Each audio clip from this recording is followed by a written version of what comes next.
Every morning, at 7 o'clock, the world wakes up to a predictable rhythm. The city stirs, and the streets begin their daily bustle. But for some, the morning isn't a fresh start. It is simply a continuation of a long, cold struggle to find a place to belong. The local coffee shop owner saw the man every day. To him, he wasn't a person with a story. He was just a blemish on the storefront. Without a word of protest, the man gathered his few belongings. He was used to being invisible, used to being told that he didn't fit in. It was a cold Thursday when things began to change. A little girl named Maya was walking to school, her hand tucked into her mother's. While the rest of the world looked past the man on the bench, Maya's eyes stayed fixed on him. She saw the cold, she saw the hunger. She didn't ask for permission. She simply followed her heart. She reached into her bag, pulling out the lunch her mother had packed with care. She placed it gently beside his hand, which was wrapped in old newspapers to keep out the bite of the frost. A simple gift of life. Her mother rushed over, her face tight with worry. "Maya, come away," she whispered. But the little girl didn't move.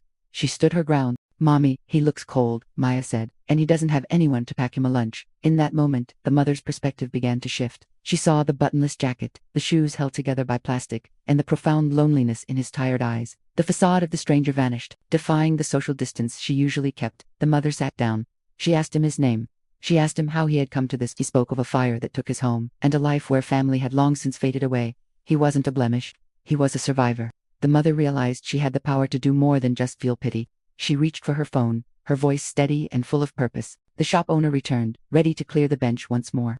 But he stopped in his tracks when he recognized the woman sitting there. She was a member of the housing committee, a woman of influence. She didn't scold him. She simply informed him that this man was now under her care. Shame replaced the owner's annoyance. He retreated into his shop, returning moments later not with a gesture to leave, but with a warm offering. He placed the food quietly on the bench. One act of kindness had triggered a chain reaction, turning a cold street into a place of warmth. Maya reached out one last time.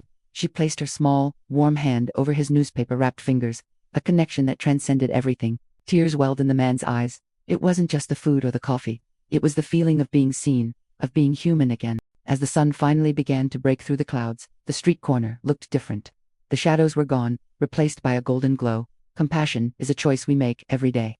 It starts with one person, one child, or one moment of looking closer.